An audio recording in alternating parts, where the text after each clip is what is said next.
The briefing room at Naval Special Warfare Command was filled with tension thick enough to cut with a knife.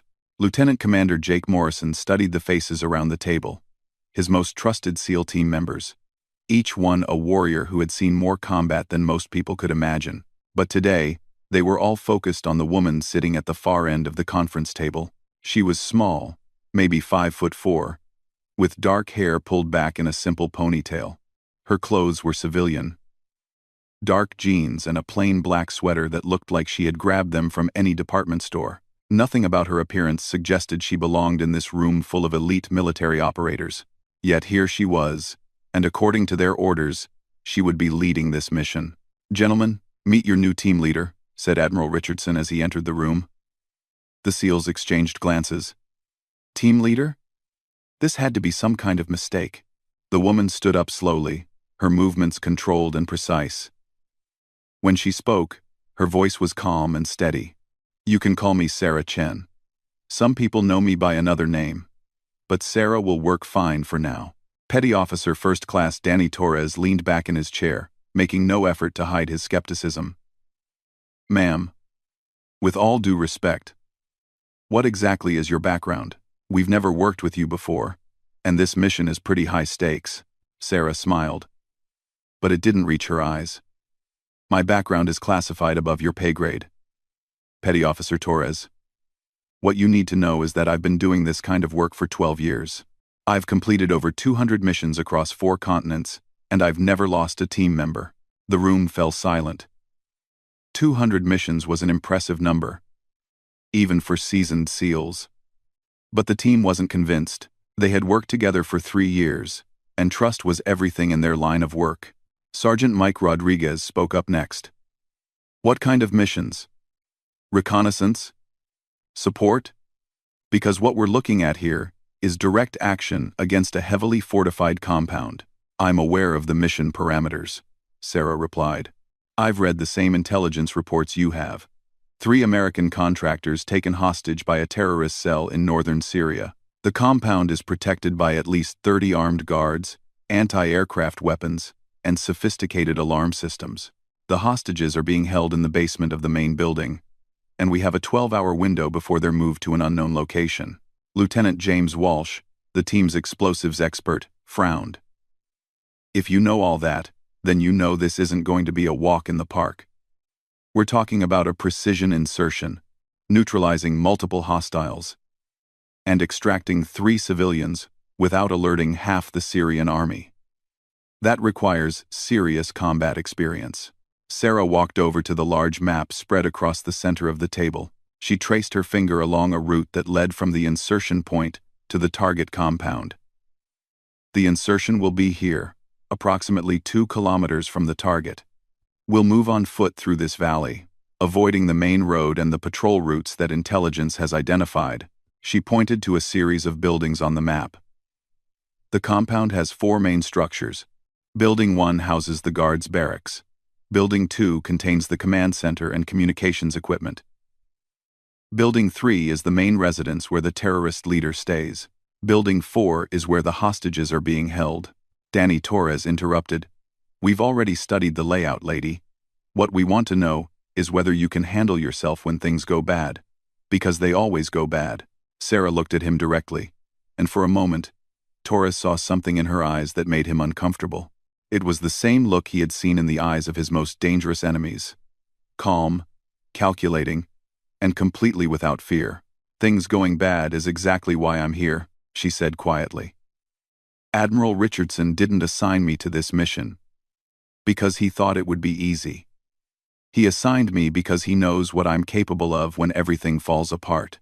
The Admiral stepped forward. "Gentlemen, I understand your concerns, but Miss Chen comes with the highest possible recommendation. Her success rate is unmatched, and she has specific experience with this type of hostage situation." Rodriguez wasn't satisfied. "What agency is she with? CIA? DIA? Some kind of contractor?" "That information is compartmentalized," the Admiral replied. "What you need to know is that she has full authority over this mission. Her orders come directly from the Pentagon." The SEALs exchanged more glances. Pentagon authorization meant this was bigger than they had initially thought. But it still didn't explain who this woman was, or why she was being put in charge of their team. Sarah seemed to sense their frustration. Look, I know this is unusual. You're used to working with people you know and trust. But I'm not here to replace anyone or change how you operate. I'm here because I have specific skills that this mission requires. What kind of skills? Asked Walsh. For the first time since she had entered the room, Sarah hesitated. Let's just say that I have a particular way of getting into places where I'm not supposed to be. The rest of the briefing covered the standard mission details, equipment, timeline, extraction plan, and backup procedures. But the SEALs were only half listening. They were too busy trying to figure out who Sarah Chen really was and what she wasn't telling them. After the meeting ended and the Admiral left, the team gathered around their table while Sarah stepped outside to make a phone call. Danny Torres was the first to speak. I don't like it, he said, keeping his voice low. We don't know anything about her. For all we know, she could be some desk jockey who's never seen real combat. Mike Rodriguez nodded in agreement. The Pentagon sends people on missions all the time who look good on paper but can't handle the real thing. Remember that intelligence analyst they sent with us to Afghanistan? He froze up the moment we took contact. James Walsh was more thoughtful. But did you see the way she looked at the map? She wasn't just studying it. She was memorizing every detail. And when Torres challenged her, she didn't get defensive. That's not the behavior of someone who's inexperienced. Maybe not, said Torres. But it's also not the behavior of someone who's being completely honest with us. Rodriguez pulled out his phone. I'm going to make some calls. See if anyone I know has heard of a Sarah Chen. 200 missions is a lot of action. Someone has to know something about her. While the SEALs tried to gather information about their new team leader, Sarah was outside having a very different conversation. She had walked to a quiet corner of the base where she could speak privately. Yes, I'm with them now, she said into her phone. They're good operators, but they're suspicious. That's actually a good sign. It means they're careful. The voice on the other end was male, older, with the authority of someone used to being obeyed. Do they need to know? Not yet, Sarah replied. If the mission goes according to plan, they'll never need to know. But if things get complicated. She paused, watching a group of Marines run past in formation. Let's just say they might get a bigger story than they bargained for. The package is secure? Sarah unconsciously touched the small device attached to her belt, hidden beneath her sweater. Always. Good. Remember, the primary objective is the hostages. Everything else is secondary. Understood. She ended the call and looked up at the clear blue sky. In 6 hours, she would be on a helicopter with 4 Navy SEALs who didn't trust her, flying toward one of the most dangerous places on Earth. They would expect her to prove herself, to show that she belonged on their team. What they didn't know was that she had been proving herself in situations exactly like this since she was 19 years old. They didn't know about the 12 years she had spent in places that didn't exist on any official map, working for an organization that had no name and left no traces. And they definitely didn't know why some people called her Falcon. Sarah walked back toward the building, already running through the mission in her mind. The insertion would be the easy part. A night jump from low altitude, using the latest stealth technology to avoid radar detection.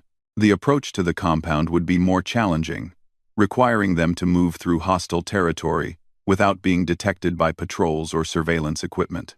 But the real test would come when they reached the target. The intelligence reports were good, but they were also 3 days old. The situation on the ground could have changed completely. The guards could be more alert, the hostages could have been moved, or the entire compound could be a trap.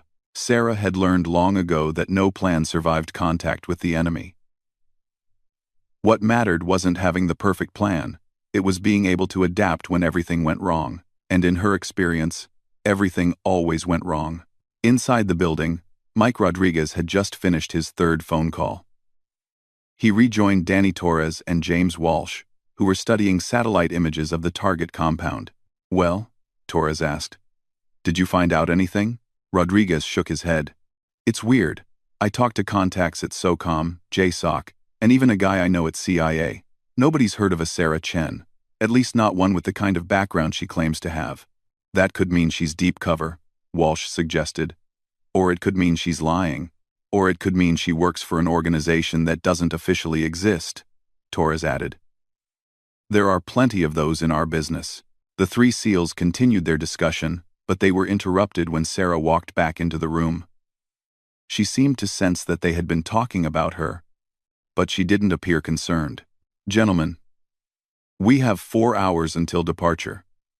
I suggest you get some rest and check your equipment one more time. Once we're on the ground, there won't be any second chances.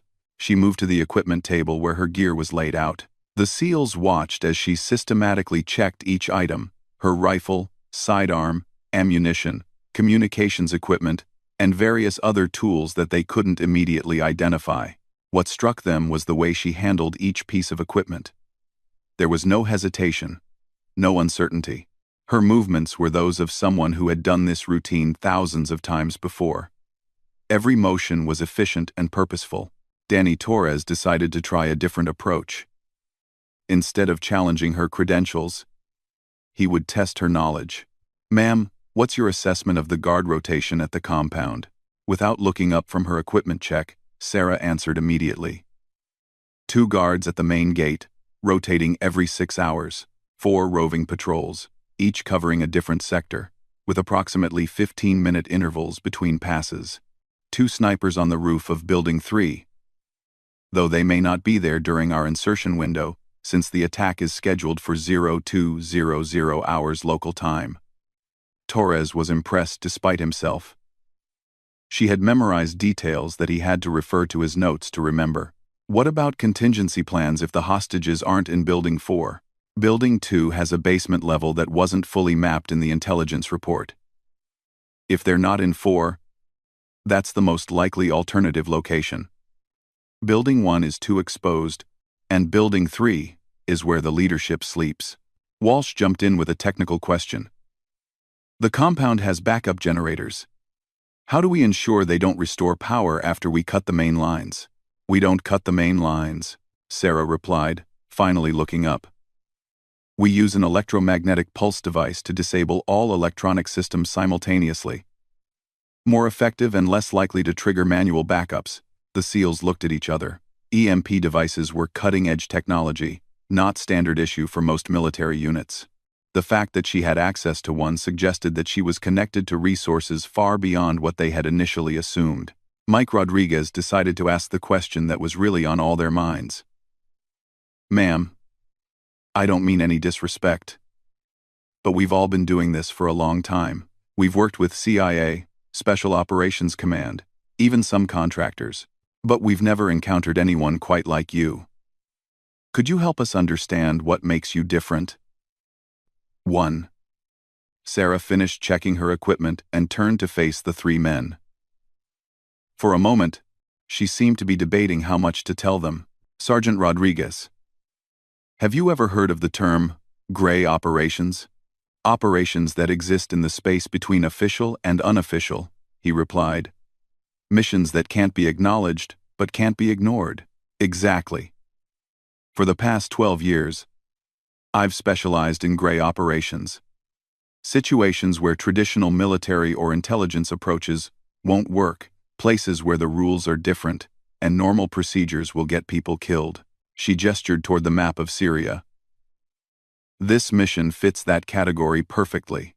The compound is in an area where we can't use overwhelming force without creating an international incident.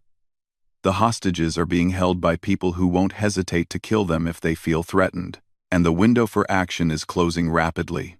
Danny Torres frowned. "So what makes you think you can do what we can't?" Sarah's smile returned, and again, it didn't reach her eyes. "Because I don't think like a soldier. Petty Officer Torres. I think like a hunter." The room fell silent again. There was something in the way she said the word hunter that made all 3 SEALs uncomfortable. It suggested a level of ruthlessness that went beyond normal military training. James Walsh decided to change the subject. What's our extraction plan if everything goes sideways? Everything will go sideways, Sarah said matter-of-factly. It always does. That's why we have 3 different extraction points and 4 different routes to reach them. But honestly, if we do our job right, extraction should be the least of our problems. She checked her watch. 3 hours until departure. I recommend you get some food and rest. And, gentlemen? She looked at each of them in turn. I know you have reservations about working with me. That's smart. Trust should be earned, not assumed. But I need you to know that getting those hostages out alive is the only thing that matters to me. Everything else is negotiable. With that, she left the room, leaving the 3 SEALs alone with their thoughts and more questions than answers. Outside, Sarah found a quiet spot where she could think without interruption. The mission ahead was dangerous. But that wasn't what concerned her. She had been in dangerous situations before. Many times. What worried her was the possibility that this mission might require her to reveal capabilities that she had worked very hard to keep secret. The device on her belt was warm against her skin, a reminder of exactly how different she was from the men she would be working with. They were excellent soldiers, trained to handle almost any situation through superior tactics and overwhelming firepower. But Sarah had been trained for situations where tactics and firepower weren't enough. She had been trained for impossible situations, where the only way to succeed was to do things that other people couldn't do, things that had earned her a very different kind of reputation. As she prepared for the mission ahead, Sarah Chen allowed herself to remember the last time someone had called her by her real nickname. It had been 2 years ago. In a classified operation in Eastern Europe, her partner had been pinned down by enemy fire, badly wounded and unable to move. The extraction team was 30 minutes away, and the enemy was closing in fast. By all logical calculations, there was no way to save him. But logic had never been Sarah's strength. Her strength was doing the impossible. The enemy soldiers never saw her coming. One moment they were advancing on her wounded partner, confident in their superior numbers and firepower. The next moment, they were facing something that moved through their ranks like a force of nature, silent and deadly and utterly unstoppable. When the extraction team finally arrived, they found Sarah's partner safe and all 8 enemy soldiers dead. There were no bullet wounds, no explosion damage. The enemy had simply been eliminated with surgical precision. The extraction team leader had looked at the scene and shaken his head in amazement. "Jesus Christ, Falcon," he had said. "How the hell do you do it?" That was the last time anyone had called her by that name during an active mission. Since then, she had worked very hard to keep her true capabilities hidden, to operate within normal parameters whenever possible. But tonight, in a hostile compound in Syria, with 3 American lives hanging in the balance, Sarah had a feeling that hiding might not be an option. The SEALs were about to learn why some people called her Falcon, and more importantly, they were about to learn what she did to earn that name.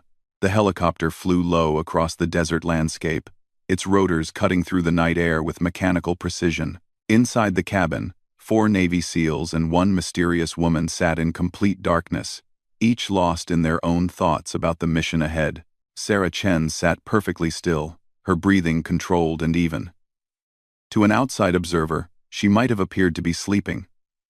But the SEALs had noticed that her eyes moved constantly beneath her closed lids, as if she were running through complex calculations in her mind. Lieutenant Commander Jake Morrison's voice crackled through their headsets. 5 minutes to drop zone. Final equipment check. The team went through their gear one last time.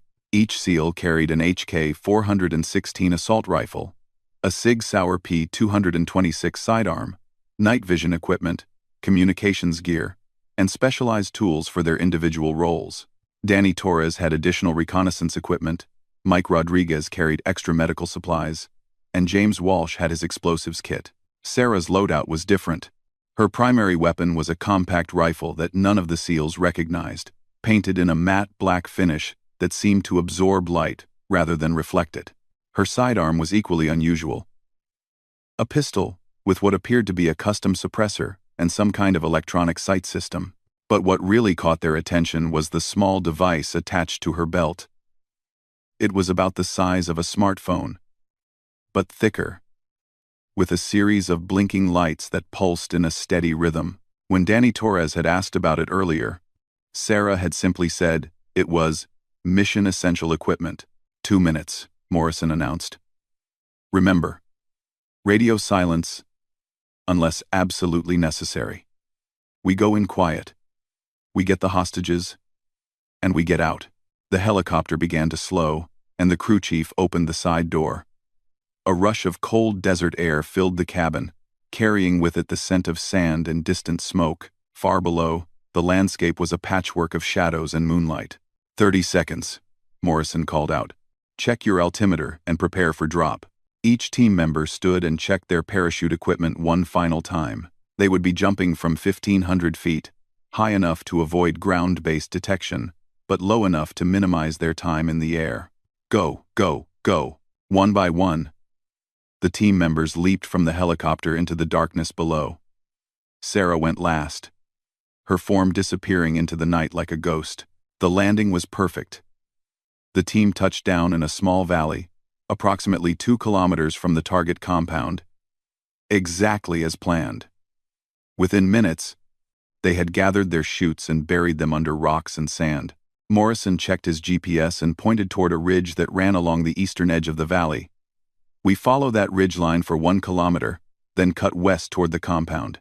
Stay low, watch for patrols, and maintain 10-meter intervals. They began to move across the desert terrain, their movements silent and coordinated. The SEALs had done this kind of approach countless times before, but they found themselves watching Sarah carefully, curious to see how she would perform under real conditions. What they saw surprised them. Sarah moved through the darkness like she had been born to it. Her footsteps completely silent, even on loose sand and rocky ground. More than once, she spotted potential hazards, a tripwire here, a pressure plate there, before any of the SEALs noticed them. After 45 minutes of careful movement, they reached a position overlooking the target compound. Morrison pulled out his binoculars and began studying the layout, comparing what he saw to the intelligence photographs they had memorized. 2 guards at the main gate. As expected, he whispered into his radio. I can see the roving patrol on the north side. Building 4 appears to be our target. Sarah was lying beside him with her own optics, but she was focused on details that the SEALs hadn't considered. The guard rotation is off, she said quietly.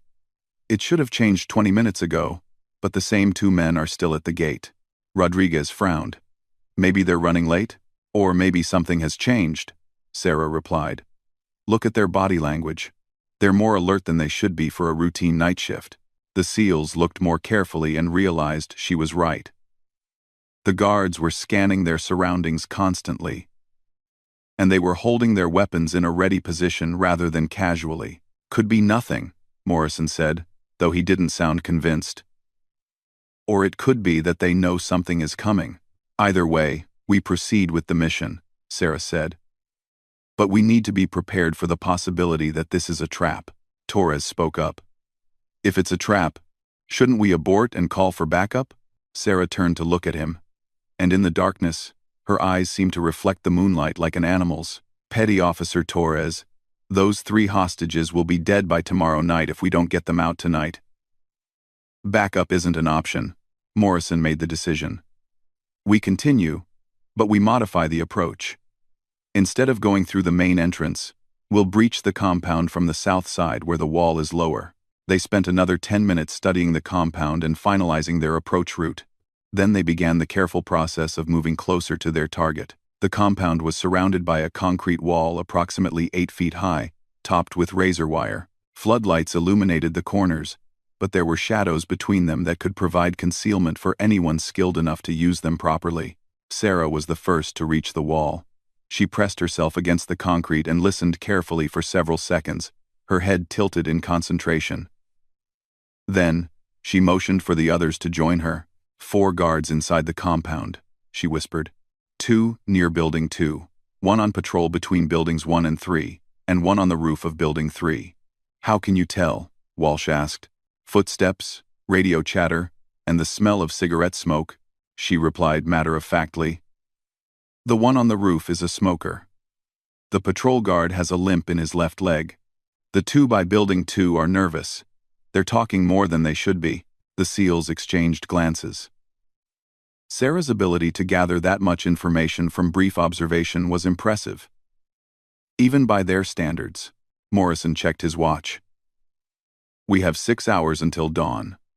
Let's move. James Walsh pulled out a small device that looked like a metal detector. He ran it along the base of the wall until it beeped softly, indicating he had found a section without buried sensors. Then he attached a small explosive charge to the concrete. The explosion was barely audible, more like a soft thump than a bang. But it was enough to create a hole large enough for a person to crawl through.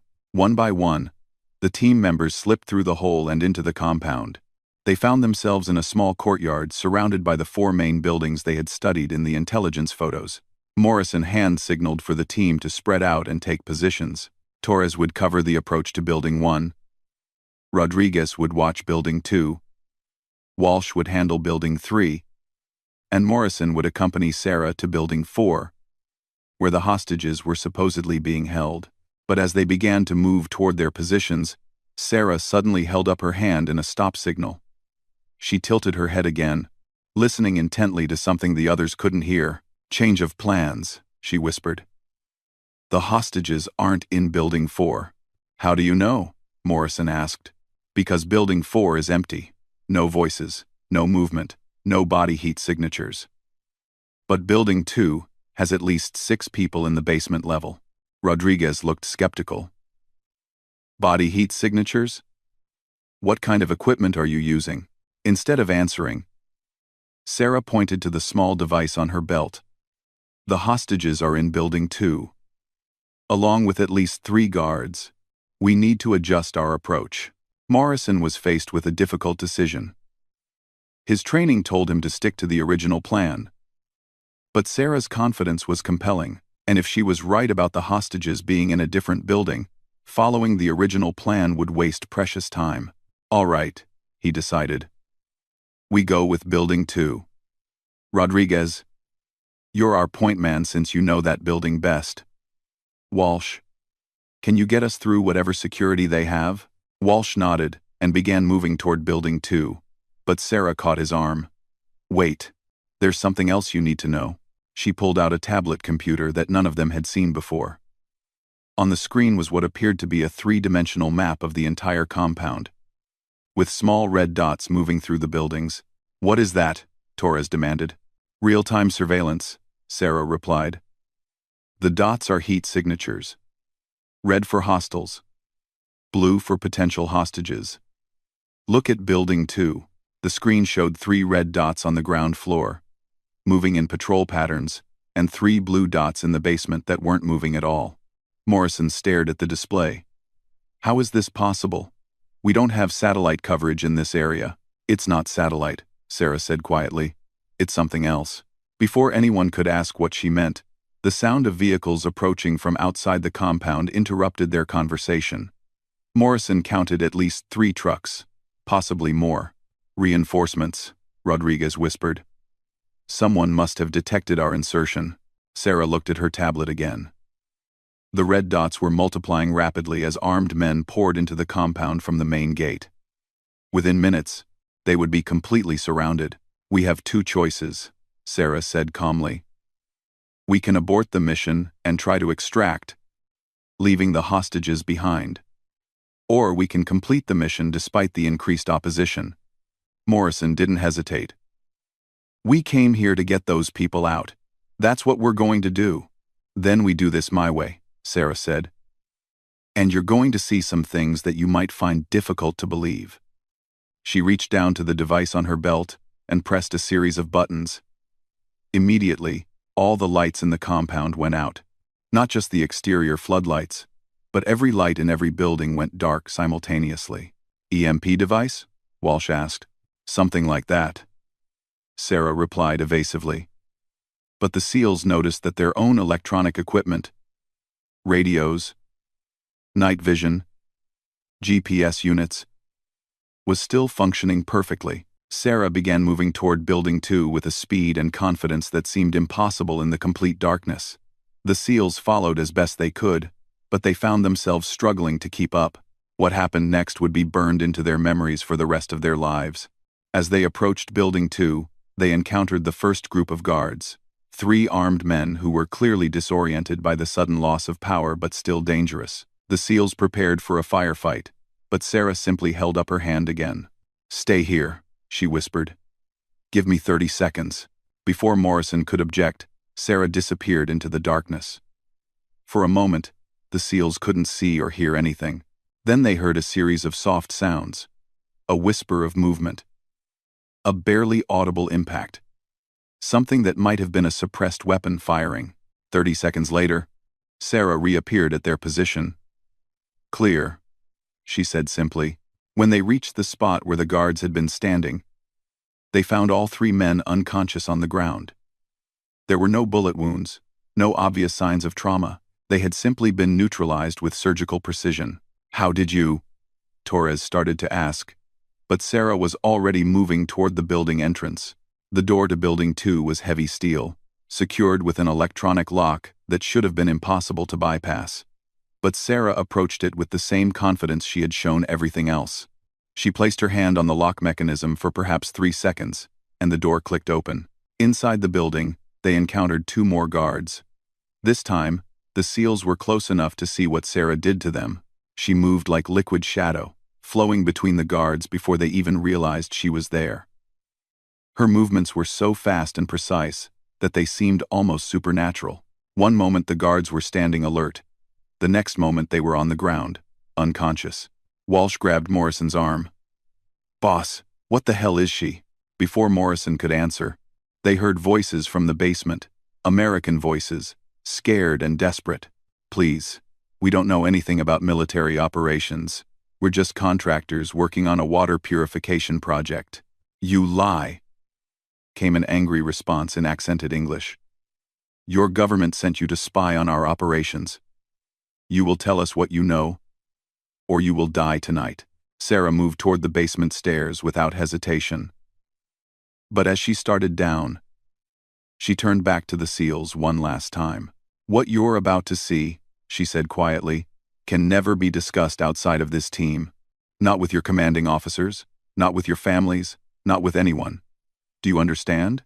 The 4 SEALs nodded, though they had no idea what they were agreeing to. The basement was a single large room with concrete walls and no windows. 3 men in civilian clothes were tied to chairs in the center of the room, and 4 armed guards stood around them. One of the guards held a knife and was clearly preparing to use it. Sarah stepped into the room like she owned it. The guards spun toward her, raising their weapons, but they never got the chance to fire. What happened next defied everything the SEALs thought they knew about human capability. Sarah moved through the room like a force of nature, but not in any way they had ever seen before. Her movements were fluid and precise, but they were also impossibly fast. She seemed to anticipate each guard's actions before they made them, flowing around their weapons and striking with devastating accuracy. But more than her speed or precision, what stunned the SEALs was the way she seemed to control the very space around her.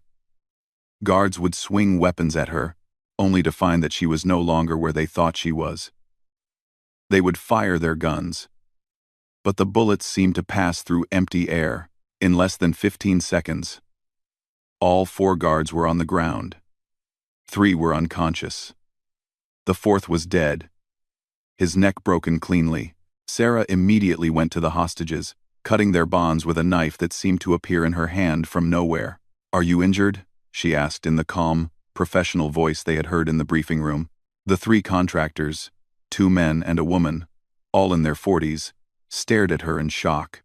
They had just watched a small woman single-handedly defeat 4 armed terrorists in a way that seemed to defy the laws of physics.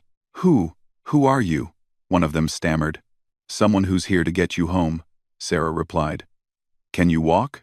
As the hostages confirmed they were unhurt, the SEALs continued to stare at Sarah in amazement. They had seen some of the most elite fighters in the world, but they had never seen anything like what they had just witnessed.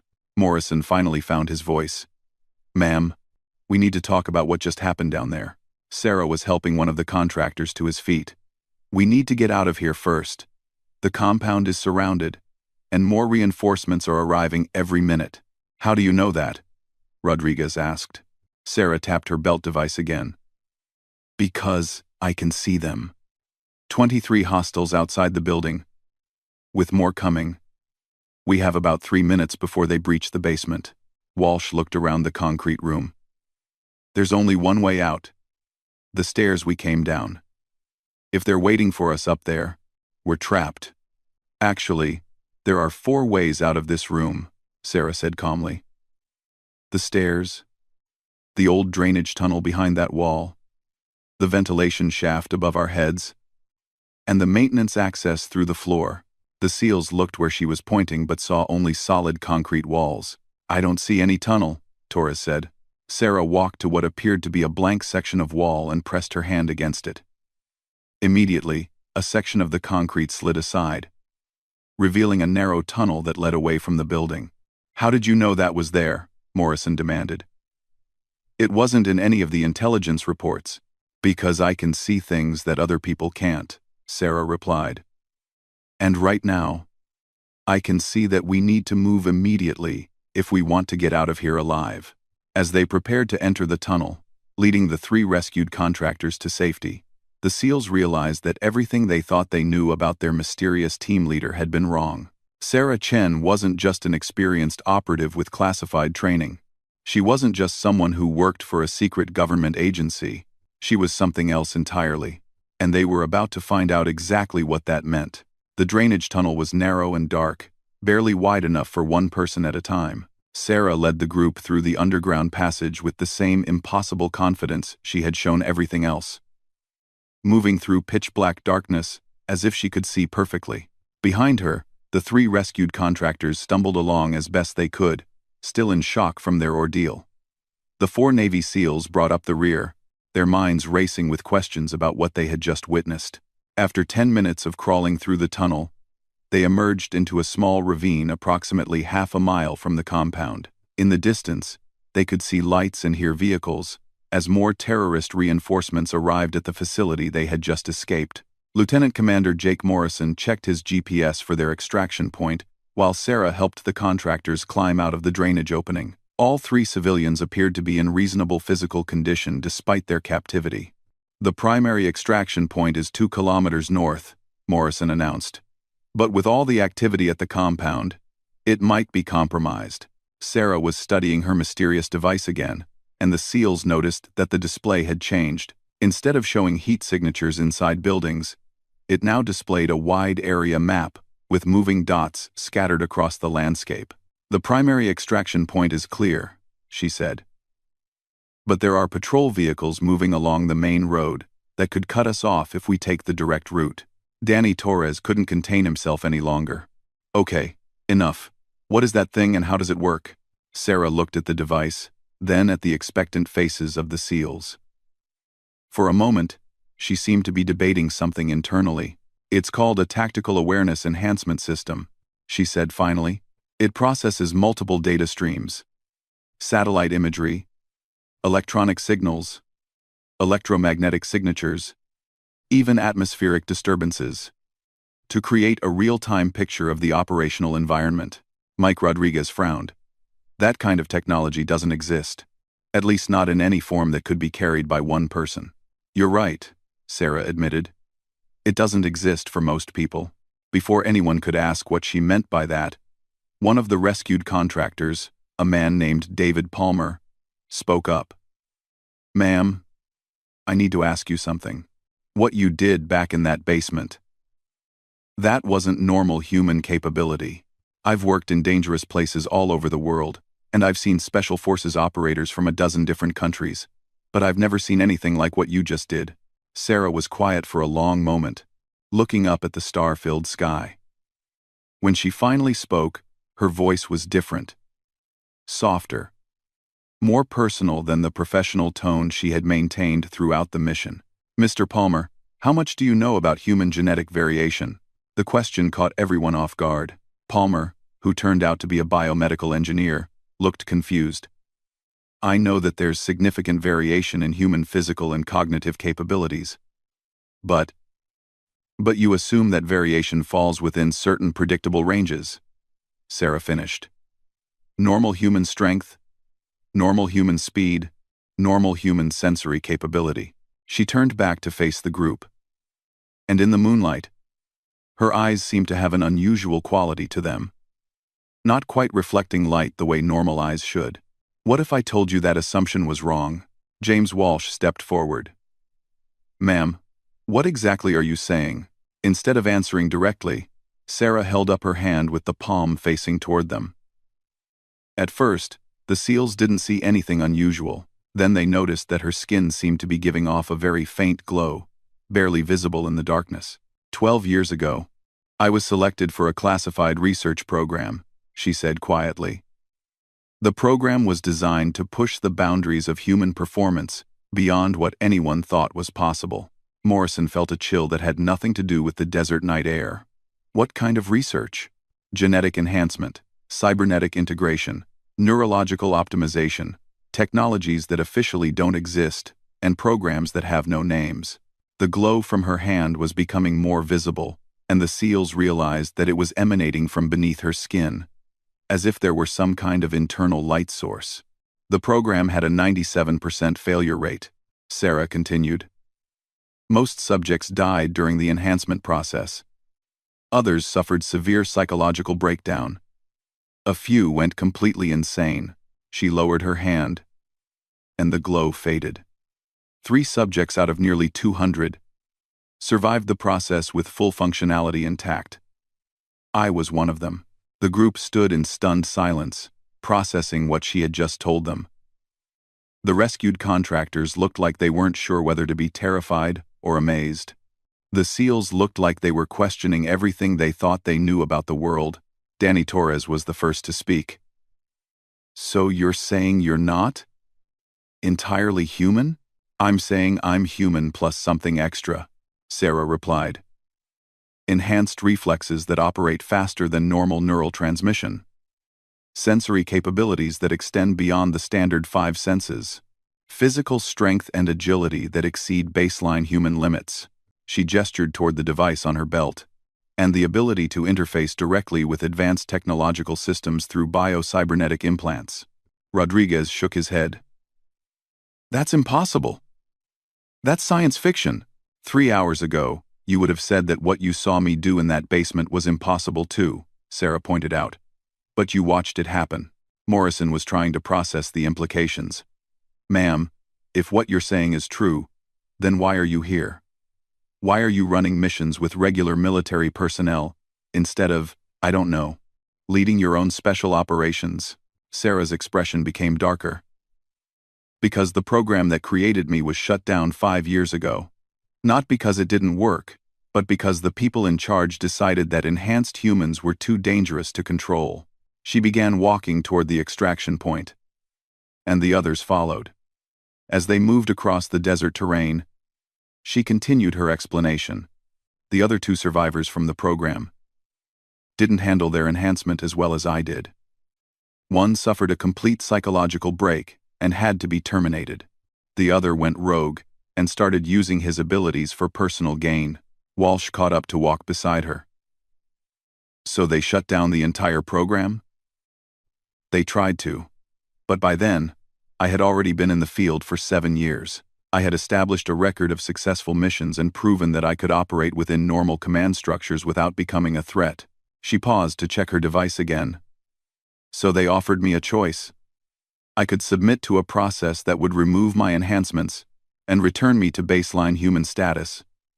Or, I could continue operating, but only on missions that were considered too dangerous or too important to risk normal personnel. Torres understood. That's why you're here. This isn't just a difficult mission. It's one they expected might require your special capabilities. Exactly, and it's why Admiral Richardson couldn't tell you about my background. My existence is classified at levels that most people in the military don't even know exist. As they reached the top of a small hill, they could see their extraction point in the distance, a flat area where a helicopter could land safely. But they could also see vehicle lights moving in their direction from multiple angles. We have company, Morrison observed.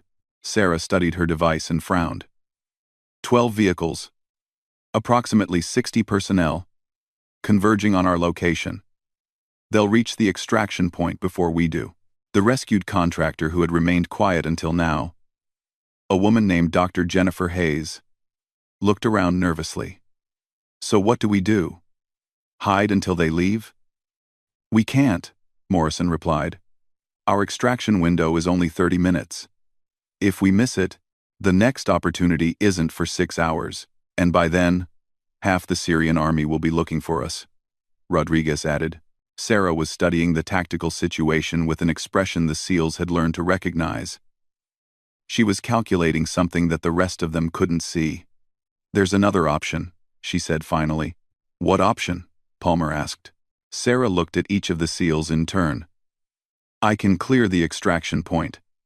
But if I do that, you're going to see exactly why they call me Falcon. And once you see it, you can never unknow it. Morrison didn't hesitate. Do what you have to do. Sarah nodded and began removing equipment from her gear bag, equipment that none of them had seen before. First came what appeared to be a second device similar to the one on her belt, but larger and more complex. Then came something that looked like a combination of body armor and electronic circuitry. What is that? Walsh asked. Full enhancement activation gear, Sarah replied as she began putting on the equipment. For the past 12 years, I've been operating at maybe 30% of my actual capability. This allows me to access the rest. As she activated the equipment, the change was immediately visible. The faint glow they had noticed earlier became brighter, and her movements became even more fluid and precise than they had been in the basement. But more than that, something fundamental about her presence changed. The air around her seemed to shimmer slightly, and when she looked at them, her eyes reflected light like a nocturnal predator's. Stay here, she instructed. Give me 15 minutes. Then proceed to the extraction point. Torres grabbed her arm, then immediately let go when he felt how warm her skin had become. Ma'am, there are 60 hostiles down there, even with your abilities. Sarah smiled, and for the first time since they had met her, the smile reached her eyes. But instead of making her appear more human, it made her seem utterly alien. Petty Officer Torres, have you ever watched a falcon hunt? Before he could answer, she was gone. Not running, not moving quickly, simply gone. As if she had vanished into the darkness itself. What happened next was unlike anything the SEALs had ever witnessed, even in their most intense combat experiences. From their position on the hill, they could see the terrorist vehicles converging on the extraction point. They could see approximately 60 armed men taking positions around the landing zone. Then Sarah reached them. The SEALs couldn't see her directly. She was moving too fast and staying too low to be visible at that distance. But they could see the effects of her presence. Vehicles began exploding, not from external attacks but from something happening inside them. Groups of armed men would be standing in formation one moment and lying unconscious on the ground the next.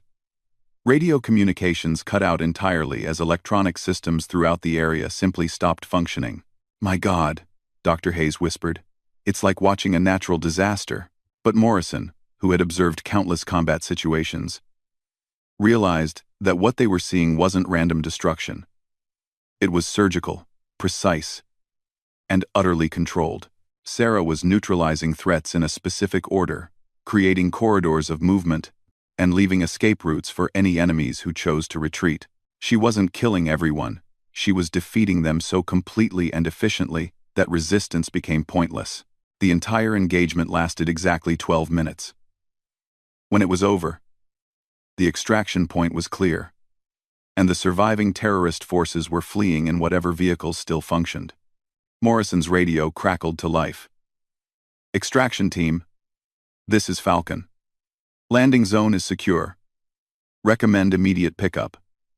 As they made their way down the hill toward the extraction point, they found Sarah waiting for them.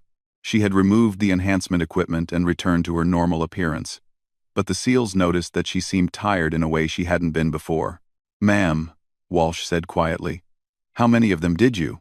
18 fatalities, Sarah replied matter-of-factly. All of them were in situations where non-lethal neutralization wasn't possible. The rest will live, though some of them will probably need medical attention. Rodriguez looked around at the scene. Destroyed vehicles were scattered across the landscape, but there was surprisingly little evidence of the battle that had just taken place. It was as if a force of nature had swept through the area and left only carefully controlled destruction in its wake. "Now I understand the nickname," Torres said. Sarah looked at him questioningly. "Falcon," he explained. "Falcons don't just fly fast or see far. They hunt with surgical precision. They strike exactly when and where they need to, and they never miss their target." Sarah nodded slowly. "The enhancement process didn't just improve my physical capabilities. It changed how I process information, how I perceive spatial relationships, how I interact with my environment. I see patterns and possibilities that normal human cognition can't detect." She gestured toward the destruction around them. "I didn't fight 60 men. I solved a complex tactical equation with 60 variables, and then executed the solution." The sound of helicopter rotors in the distance interrupted their conversation. Their extraction aircraft was approaching, and soon they would be on their way back to safety. As they prepared for pickup, Morrison had one more question. "Ma'am, what happens now? Do you go back to your classified missions?" Sarah looked up at the approaching helicopter, then back at the 4 SEALs who had just learned one of the government's most closely guarded secrets. "That depends," she said, "on whether you can work with someone like me again, and whether you can keep what you've learned to yourselves." Danny Torres didn't hesitate. "Ma'am, you got those people out alive when nobody else could have done it. As far as I'm concerned, you're exactly the kind of person we want on our team." The other SEALs nodded in agreement. "Besides," Rodriguez added, "who would believe us if we told this story?" As the helicopter landed and the team prepared to extract with their rescued hostages, Sarah Chen allowed herself to feel something she hadn't experienced in years: acceptance. For 12 years, she had been a secret weapon, a classified asset, a problem to be managed. Tonight, for the first time since her enhancement, she had been part of a team. The rescued contractors were loaded onto the helicopter first, followed by the SEALs. As Sarah climbed aboard last, she took one final look at the Syrian desert where she had revealed her true nature to people who would have to live with that knowledge for the rest of their lives. Lieutenant Commander Morrison settled into the seat beside her as the helicopter lifted off. "Ma'am, can I ask you something personal?" "Go ahead. Do you ever regret it? The enhancement process? The life you've had to live because of it?" Sarah was quiet for a long moment, looking out at the desert landscape falling away beneath them. When she finally answered, her voice was thoughtful. "Commander, I've saved hundreds of lives in situations where no one else could have saved them. I've prevented terrorist attacks, stopped weapons smuggling operations, and rescued hostages from places that regular forces couldn't reach." She turned to look at him directly. "The enhancement process took away my chance at a normal life, but it gave me the ability to do things that matter in ways that most people never can." "Also," Morrison nodded, "so you don't regret it?" "No," Sarah said firmly. "I don't regret becoming Falcon. I regret that it took so long to find people who could accept both sides of who I am." As the helicopter flew through the night sky toward the extraction point where a larger aircraft waited to take them home, Sarah Chen closed her eyes and allowed herself to rest. Tomorrow would bring new missions, new challenges, and new opportunities to use her unique abilities in service of something larger than herself. But tonight, she was part of a team. And for someone who had spent 12 years operating in the shadows, that was more valuable than any enhancement technology could ever be. The 4 Navy SEALs who had witnessed her true capabilities would keep her secret, just as she had kept the secrets of countless other classified operations. But more than that, they would remember what they had learned about the extraordinary individuals who operated beyond the boundaries of normal human capability. They would remember why some people called her Falcon, and they would understand that sometimes, when ordinary solutions weren't enough, the world needed someone who could do the impossible. In the years that followed, the story of that mission would become legend within the small community of people cleared to know about it. Not because of the tactical success, though that was significant, not because of the lives saved, though that was important, but because it proved that even the most enhanced human beings still needed something that no technology could provide: the trust and acceptance of their teammates. Sarah Chen had been designed to be the perfect solo operator. But on that night in the Syrian desert, she had discovered something more valuable than perfection. She had found her place as part of a team. This country is numb. Discovered something more valuable. This country is noun 22-3, and that was worth more than any nickname, no matter how well earned it might be.